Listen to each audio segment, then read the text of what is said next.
The Lord be with you. Well, welcome back to another installment in our Nerds of the Words ongoing series. This is an ongoing online Bible study through 2 Peter. We are right in the heart of the letter, chapter 2.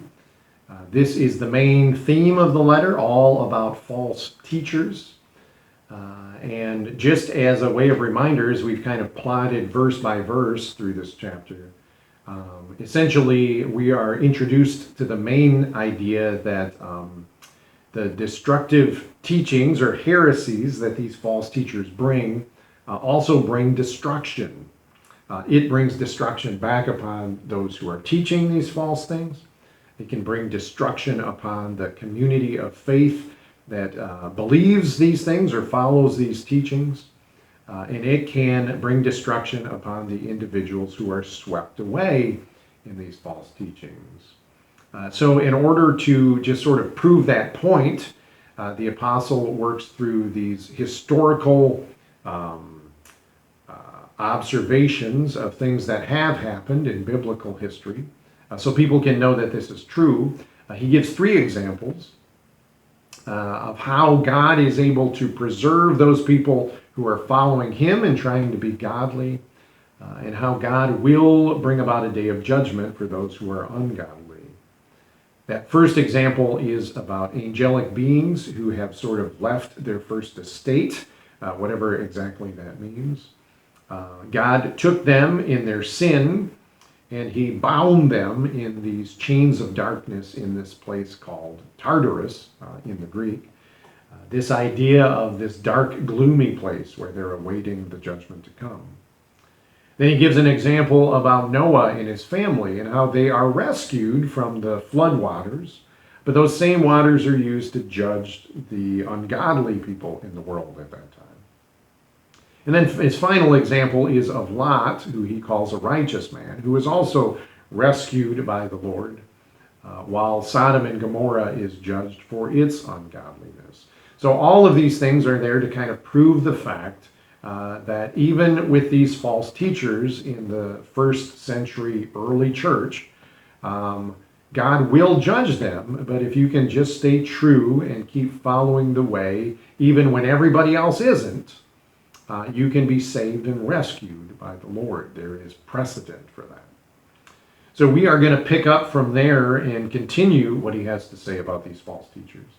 Today's verses are going to be from verse 10b, so just the second half of verse 10, through verse 16. Again, chapter 2 in 2 Peter. I am reading still from the 2011 edition of the NIV. And here is what God's word tells us. Bold and arrogant, they, and again, these false teachers, are not afraid to heap abuse on celestial beings. Yet even angels, although they are stronger and more powerful, do not heap abuse on such beings when bringing judgment on them from the Lord. But these people blaspheme in matters they do not understand. They are like unreasoning animals, creatures of instinct, born only to be caught and destroyed, and like animals, they too will perish. They will be paid back they will be paid back with harm for the harm they have done. Their idea of pleasure is to carouse in broad daylight. They are blots and blemishes, reveling in their pleasures while they feast with you. With eyes full of adultery, they never stop sinning. They seduce the unstable. They are experts in greed, an accursed brood. They have left the straight way and wandered off to follow the way of Balaam, son of Basor, who loved the wages of wickedness. But he was rebuked for his wrongdoing by a donkey, an animal without speech, who spoke with a human voice and restrained the prophet's madness. These are the very words of our eternal God. So when the apostle says that these people are bold and arrogant and not afraid to heap abuse on celestial beings, That phrase in English that the NIV uses, celestial beings, is actually translating one word in the Greek. It's this plural feminine noun for glories. So literally, it says they're not afraid to heap abuse on glories.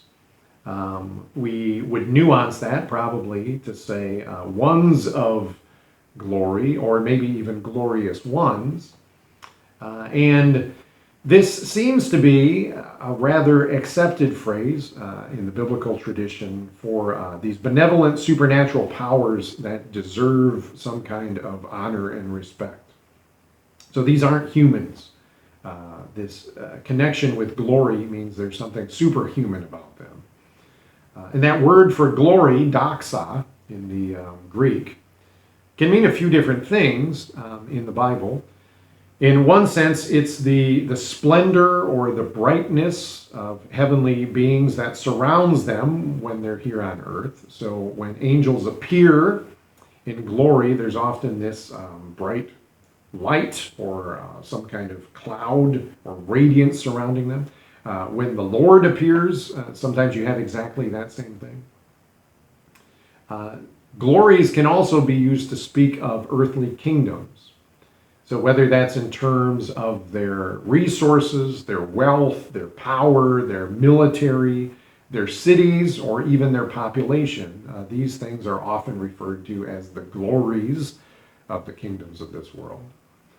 Or it can be just used for the majesty of angels. So it's this exterior brightness or preeminent spiritual dignity that they command, just by being so different, so much other than we are. We know from what follows that the apostle is speaking about angels and glories as it refers to them, because he says, yet even angels, and then he uses that word, angeloi, in the Greek. These angels, although they are stronger and more powerful, and I think that's referring to stronger and more powerful than us, than human beings, even though they're more stronger and powerful than we are, they do not even heap abuse on such beings, these glorious ones, when they bring judgment on them from the Lord. And this is where kind of knowing that comparison with Jude comes in handy. So much of 2 Peter chapter 2 has a lot of parallels with Jude, but in these parallels, they are nuanced differently. So if we turn over to Jude verses 8 and 9, we read this. In the very same way, on the strength of their dreams, these ungodly people pollute their own bodies, reject authority, and heap abuse on celestial beings. There's that same phrase in English, and it's the same word in Greek. The NIV translates celestial beings both in Jude and in 2 Peter for the word glory. So there are these glorious ones again.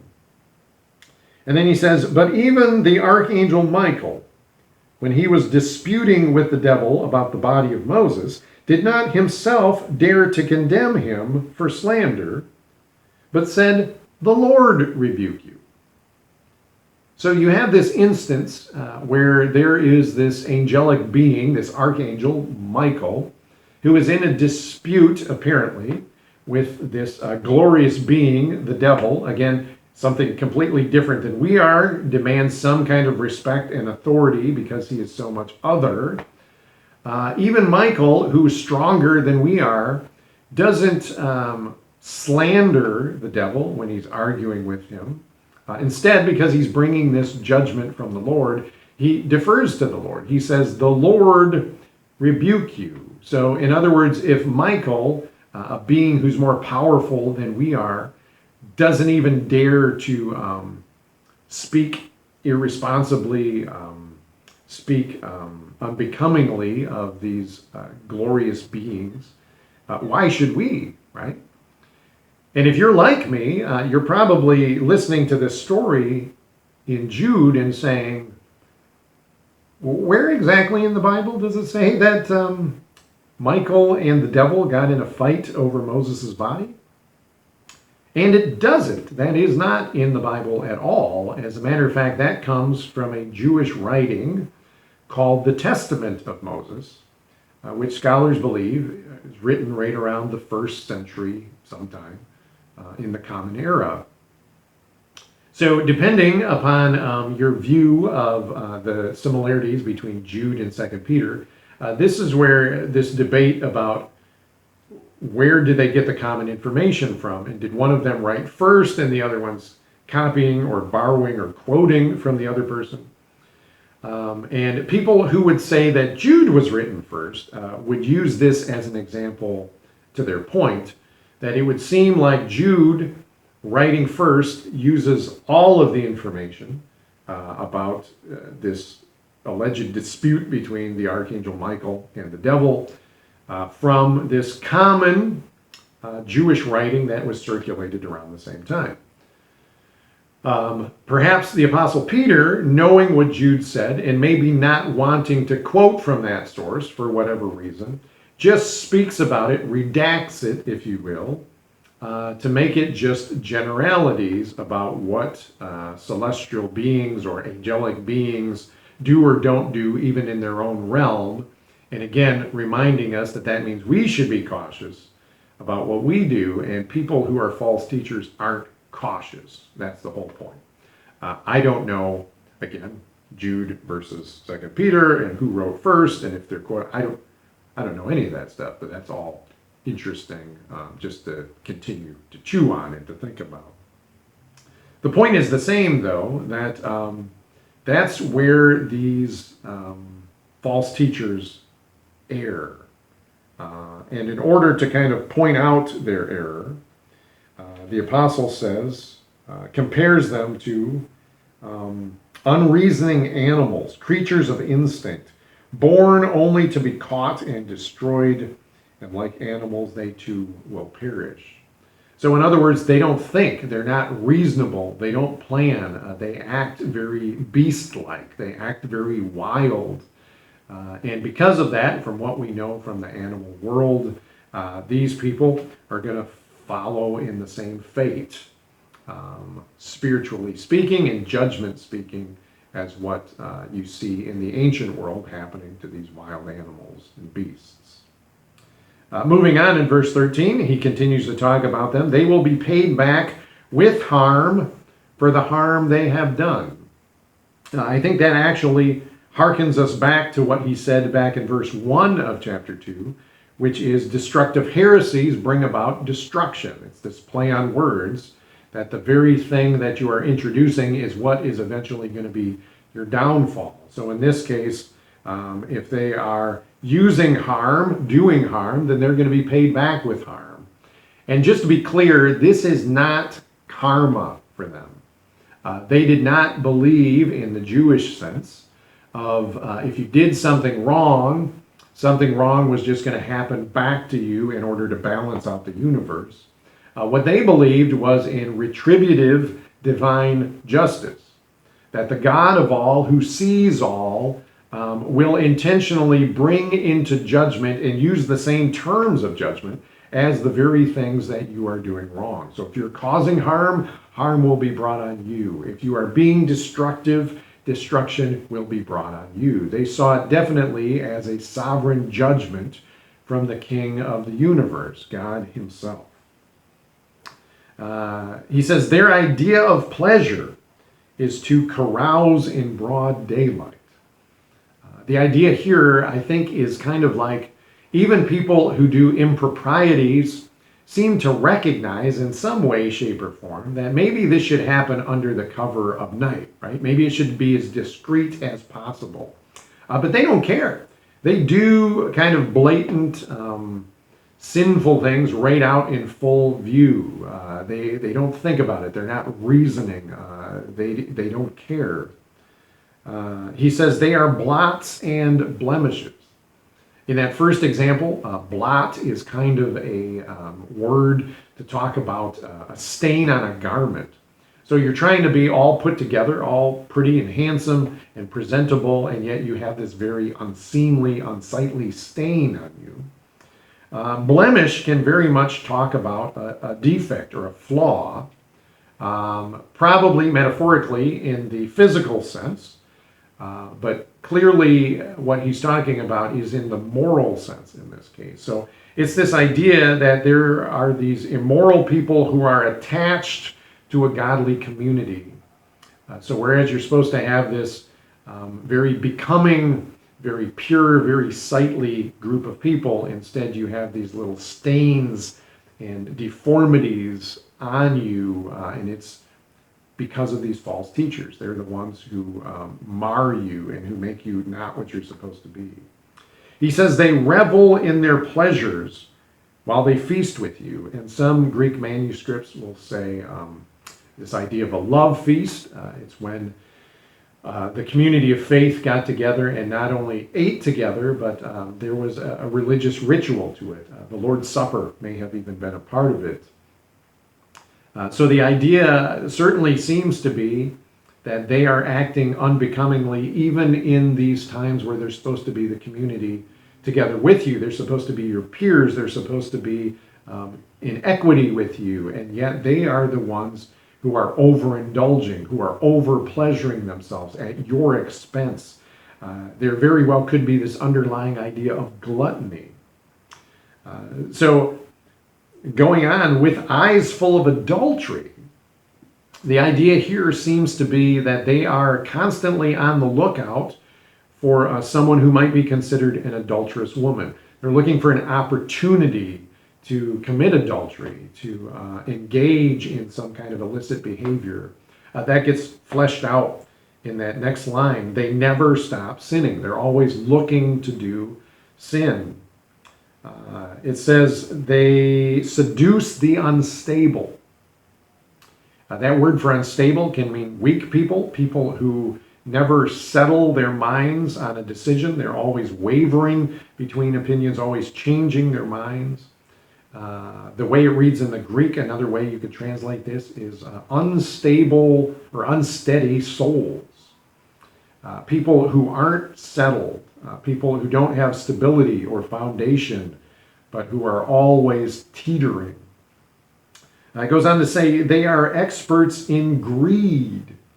And the word greed here, just like when it was introduced earlier in the letter, same idea. It goes back to this idea of being covetous. Not just wanting more for yourself, although that's certainly in there, but even at the expense of others.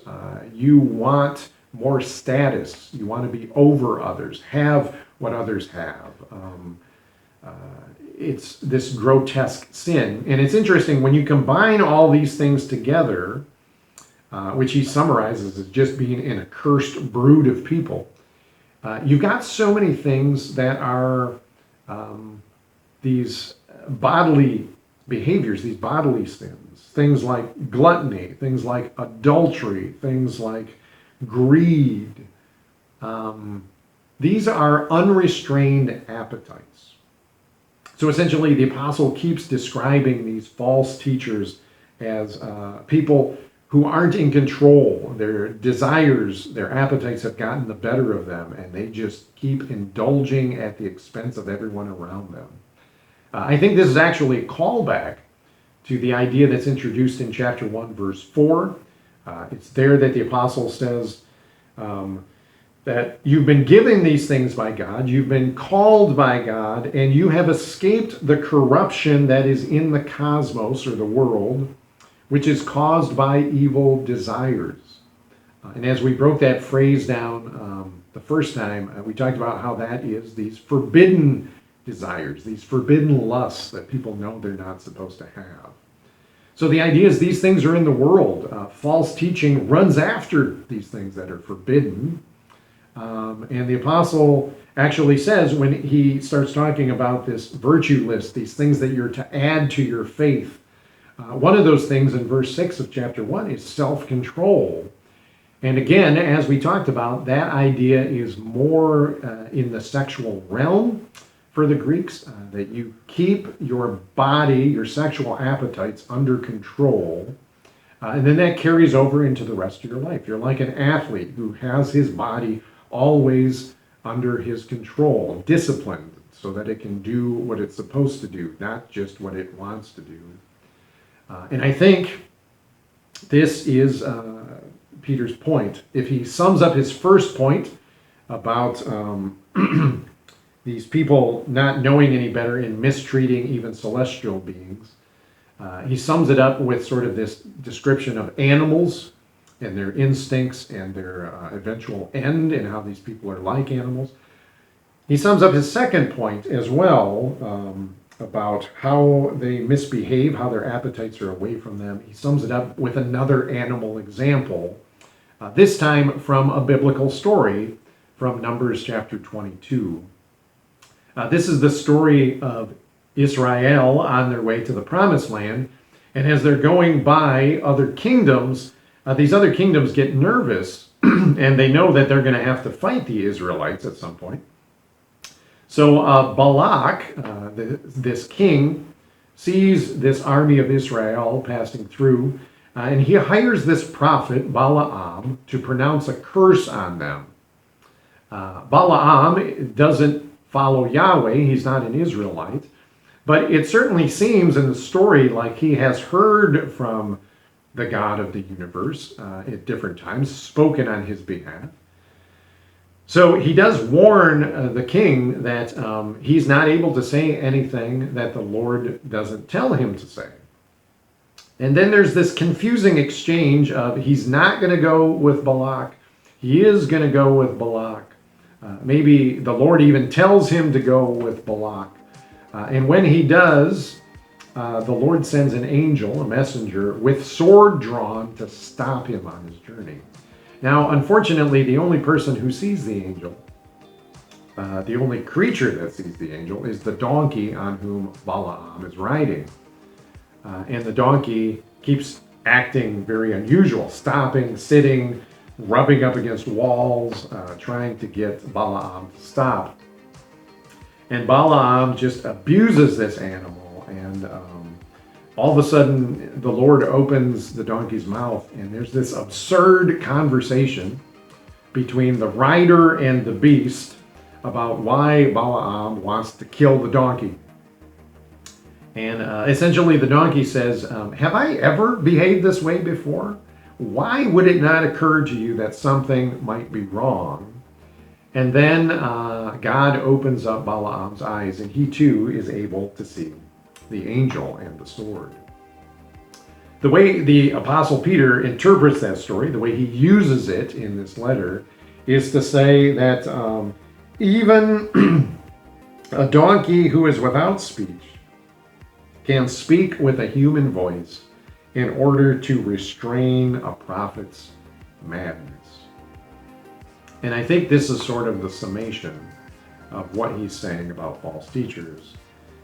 False teaching contributes to everything that's wrong in the world. So there's all of these forbidden lusts and desires. There's all of these sexual appetites that lead to destruction. False teaching doesn't steer you away from them. It runs headlong into them, and it drags you down the same path. It eventually leads to madness, and we need some kind of divine intervention to help us. Now, we are not going to be able to finish chapter 2 today. Unfortunately, we'll have to save that for the next video. But yeah, keep thinking about these things. Keep chewing on these things. Keep using them as a lens in which to assess and critique and interpret our own days. And in these ongoing days of pandemic, may the peace of God be with you. Amen.